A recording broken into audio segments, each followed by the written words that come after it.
Hello. You've just landed on a channel where history comes alive through epic battles and the stories of warriors. If you're fascinated by how real battles were fought, leave a like and don't forget to subscribe. There are many more thrilling stories to come. Antioch, 1097. The Crusaders are starving beneath the towering walls. Hope is fading. Then, a secret deal with a traitor. By night, they scale the walls. The city falls. Victory? At dawn, a new enemy arrives. Now the Crusaders are the ones trapped. No food, no reinforcements. But then, they claim to find the Holy Lance.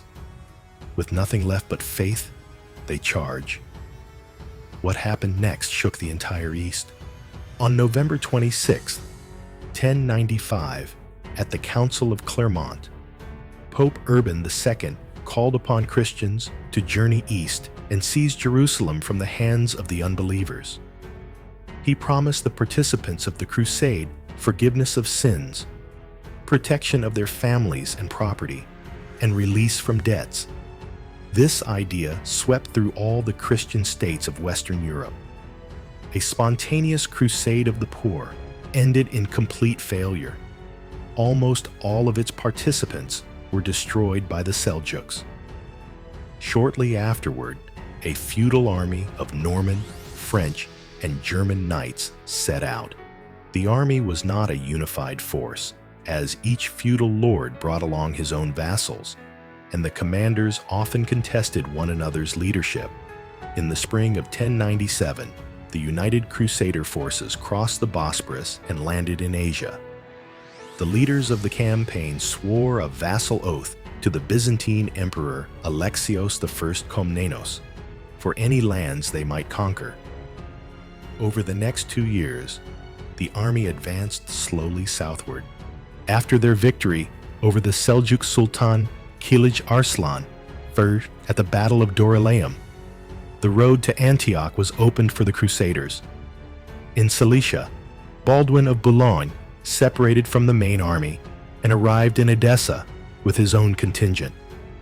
There, he gained the trust of the city's ruler.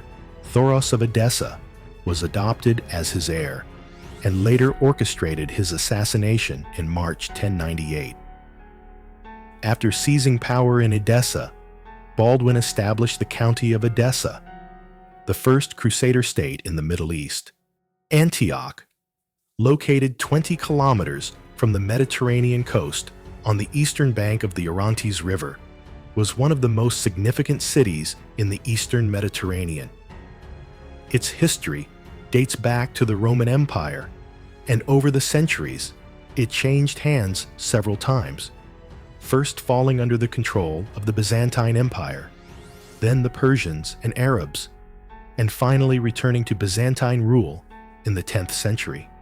For Christians, Antioch held special significance as the city where, according to tradition, followers of Jesus were first called Christians, and where the Apostle Peter was believed to have served as bishop.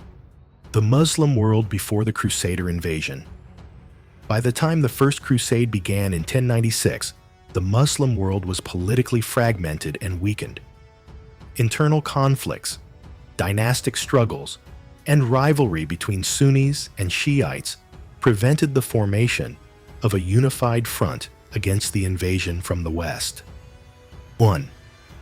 The collapse of the Seljuk Empire. In the mid-11th century, the Seljuks were the dominant political and military power in the Muslim world. Under the leadership of Sultan Malik Shah and the Great Vizier Nizam al-Mulk, they controlled vast territories stretching from Persia to Syria and Anatolia. However, after Malik Shah's death in 1092, the empire fragmented. Each region came under the control of local emirs and atabegs. A struggle for the throne erupted among Malik Shah's sons and brothers. Central authority in Baghdad lost its influence, and the Sultan became more of a symbolic figure. Syria, a battleground of internal strife. Syria was fragmented into rival emirates. Aleppo was under the rule of Emir Ridwan. Damascus was governed by his brother Dukak, who was in constant conflict with Ridwan. Antioch was ruled by Yagi Sian, formerly a vassal of Ridwan, but effectively independent. In Mosul, the military commander Kerbogha had consolidated power and aspired to conquer Syria and establish his own state. Each of these rulers pursued personal gain and power, forming temporary alliances and betraying one another. There was no unity. Palestine, the Fatimid factor.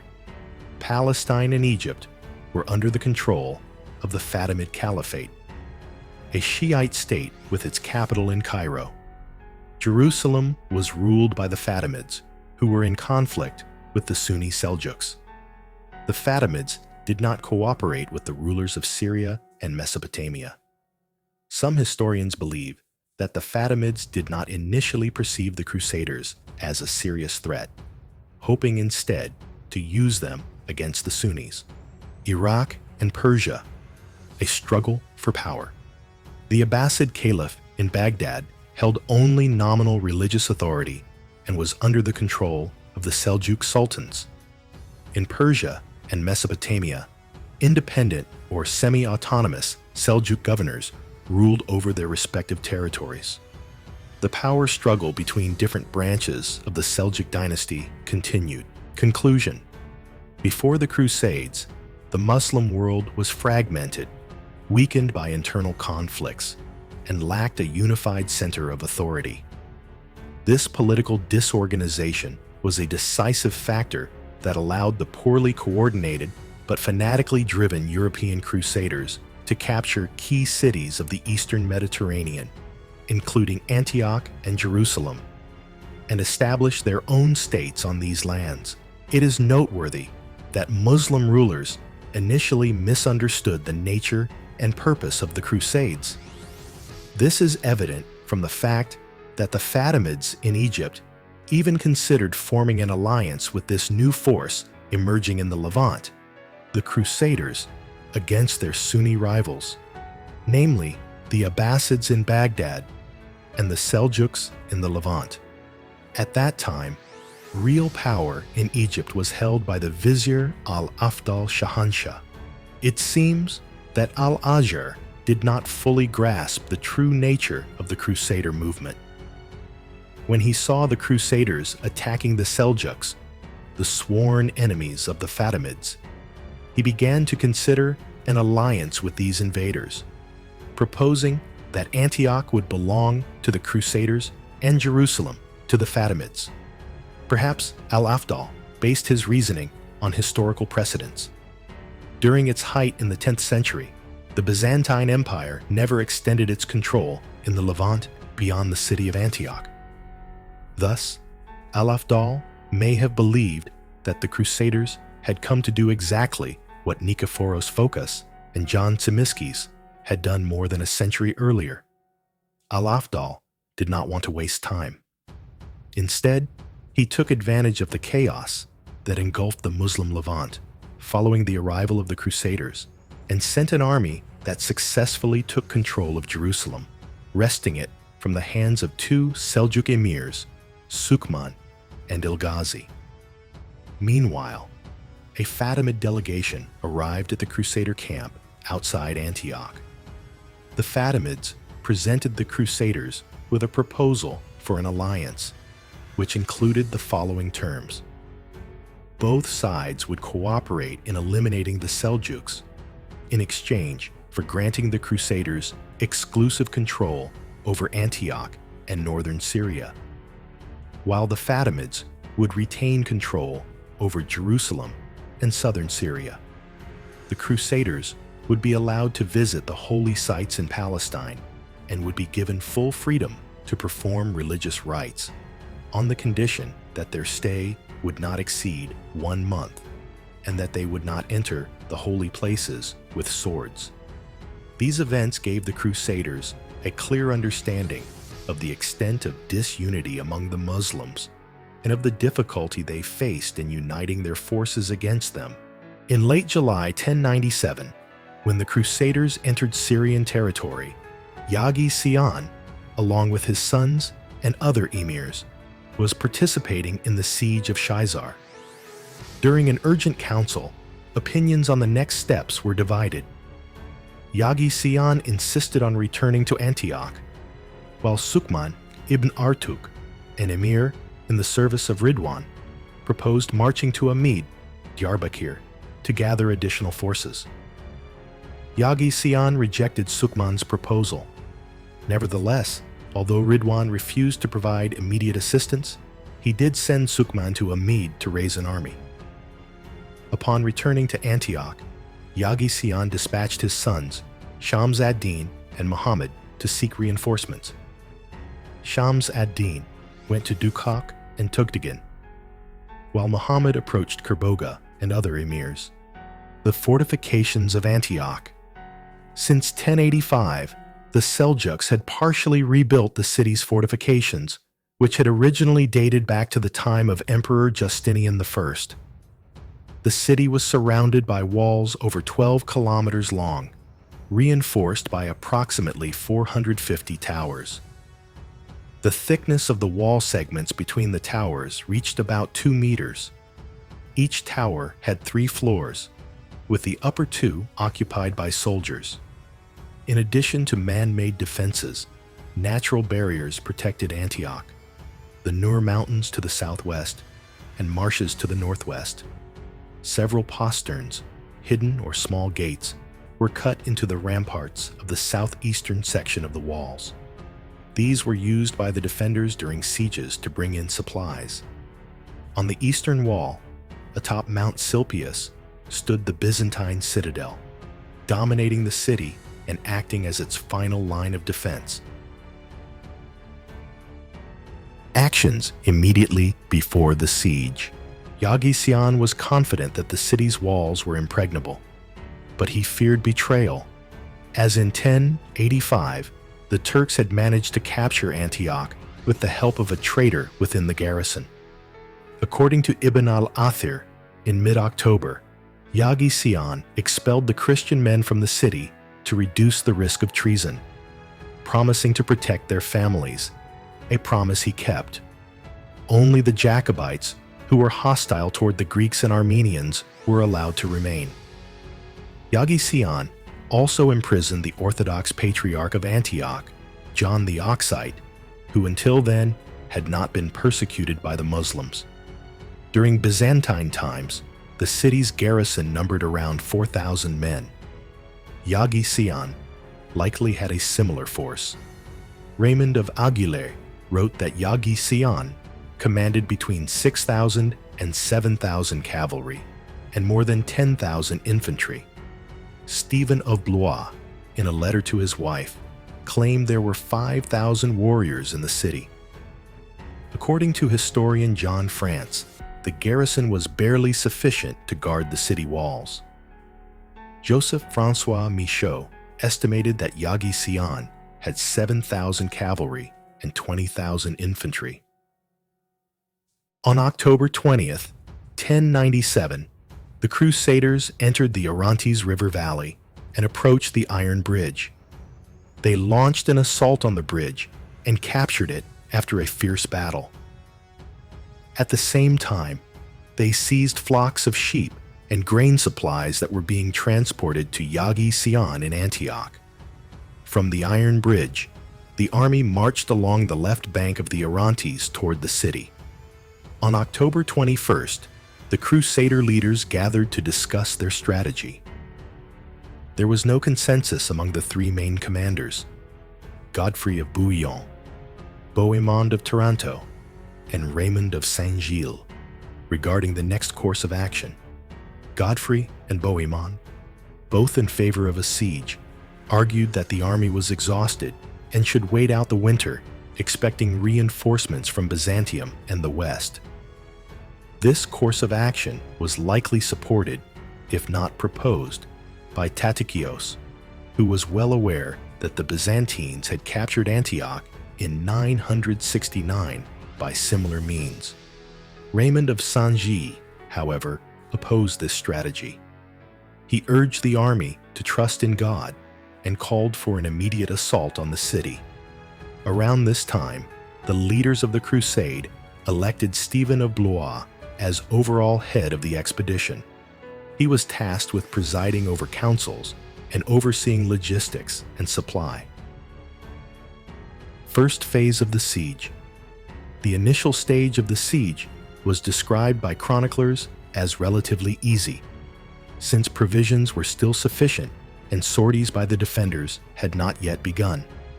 However, according to Albert of Aachen and Raymond of Aguilers, those stationed near the road to the Iron Bridge, by the gate of St. Paul, were soon attacked from the nearby fortress of Harim, located just beyond the bridge. In response, Bohemond and Robert of Flanders launched a counterattack on Harim, but were unable to capture it. During the same period, Adhemar and Raymond were subjected to attacks from the Dog Gate. Near the position of their forces, between the confluence of two streams and the city wall, the terrain was marshy, and a bridge had been built over the stream, which the besieged defenders used to launch sorties. As winter approached, conditions began to deteriorate. Albert of Aachen wrote that, by Christmas 1097, the Crusaders had consumed everything that could be foraged around Antioch, and famine set in. Radulf of Caen emphasized another cause of the hunger and the shortage of imported food: the method of transportation. Supplies were being brought by sea from distant locations: Cilicia, Rhodes, Cyprus, Chios, Samos, Crete, and Mytilene. During the winter, navigation became difficult, causing interruptions in supply shipments, and the besieging army had not stockpiled provisions in advance. In addition, rains and cold weather made the situation worse. The famine forced the Crusaders to organize entire expeditions into distant regions in search of food. At the end of December, Bohemond and Robert of Flanders set out with half of the remaining able-bodied troops to look for provisions. The anonymous author of the Gesta Francorum estimated their forces at 20,000 infantry and knights, while Albert of Aachen reported 2,000 knights and 15,000 foot soldiers. By this time, Shams ad-Din, the son of Yaghi-Sian, had persuaded Dukak and his Atabeg Tuktigin to march in support of Antioch, and by late December, Dukak set out with an army from Damascus. Soon after, a battle occurred between Dukak's forces and the detachment led by Bohemond and Robert of Flanders. The circumstances of this battle are poorly documented. Arabic chronicles say almost nothing about it, and Western sources either offer only brief mentions or omit it entirely. The anonymous author of the Gesta Francorum gave a short account. Although he did not personally participate in the expedition, he received information from those who did. The reconstructed events suggest the following. Most likely, Bohemond of Taranto and Robert of Flanders were moving south unaware of the enemy's proximity. On December 30th, near Shaizar, Dukak learned that the Crusaders were nearby, and on the following day, near the town of Bera, he clashed with Robert of Flanders' detachment. The Muslims had surrounded Robert's forces and were preparing to celebrate victory when Bohemond launched a surprise attack. Raymond of Aguilers wrote that the Crusaders emerged victorious, but a later note added by Raymond himself seems to contradict this. A strange result of this achievement: after the enemy had been routed, the courage of our men diminished to the point that they did not dare pursue those they saw in flight. Despite the triumphant tone of Christian chroniclers, it appears that neither side achieved a decisive victory. Dukak and Tuktigin withdrew to Damascus without ever reaching Antioch, while the Crusaders, having suffered significant losses and failed to obtain supplies, returned to Antioch empty-handed. After the battle, Shams ad-Din did not return to Damascus with Dukak, but instead rode to Aleppo to seek further assistance from Ridwan. Shortly after Tadikios departed, an army from Aleppo, led by Ridwan, appeared along the Orontes River. Muslim forces had regrouped at Harim after retaking it from the Crusaders and began using it as a forward base. A coordinated plan was devised. These armies would launch a sudden assault on Antioch, while Yagi Sion would simultaneously sally out from the city to attack the Crusaders from the opposite side, thus trapping them in a pincer movement. However, Christian residents of Aleppo and Harim, having learned of this plan from local Syrians and Armenians, secretly sent word to the Crusaders outside Antioch, warning them of the imminent threat so they would not be taken by surprise. Bohemond devised a counterplan. The infantry would remain inside the Crusader camp to defend against any attacks from the city, while the knights would ride out to confront the advancing Muslim force. On February 9th, 1098, the Muslim army came into view, and the Crusaders attacked. A battle ensued, ending in a Muslim defeat, with their forces retreating toward the fortress of Harim. In fact, the Crusaders cornered them in a narrow space between a lake and the river, depriving them of maneuverability and deployment space, which were critical to their style of combat. They were unable to use their usual tactics, such as horse archery followed by withdrawal, and could not withstand the intensity of the Crusader charge. The result was defeat, and the Crusaders pursued the fleeing enemy.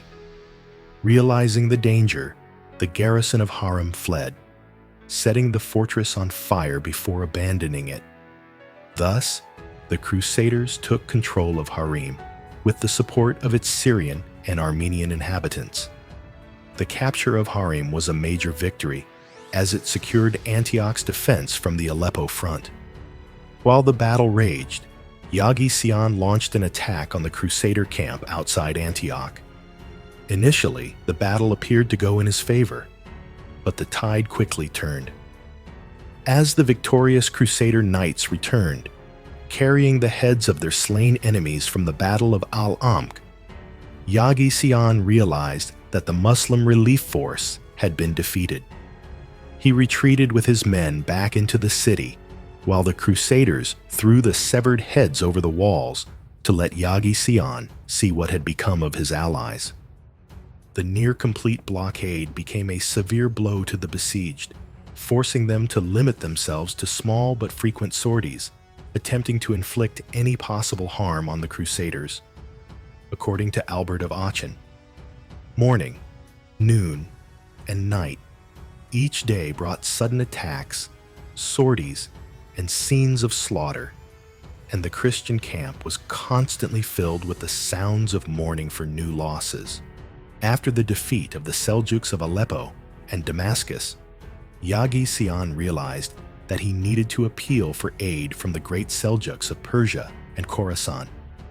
He sent an urgent request for help to Sultan Barkiyaruk ibn Malik Shah and his subordinate Kerbogha, the emir of Mosul. Although the morale of the Crusaders had risen, this did not lead to an improvement in their overall situation. After 7 months of siege, the condition of the soldiers worsened. Famine and disease began to spread among them, despite the significant amount of supplies being brought in through the ports of Latakia and Suwaidia. Winter gripped the land around Antioch. The Crusaders were dying from hunger, from cold rains, from the relentless raids of the besieged. They seemed abandoned by all. But far away, in the heart of Mesopotamia, in Mosul, new armies were already gathering. They were led by a man whose name the besiegers did not yet know. But soon, they would. The battle against Kerbogha. If you enjoyed this video, give us a like to support the channel. Wussy, subscribe so you don't miss the next episode. The battle with Kerbogha will be intense. Thanks for watching. Many more great battles of history are still to come.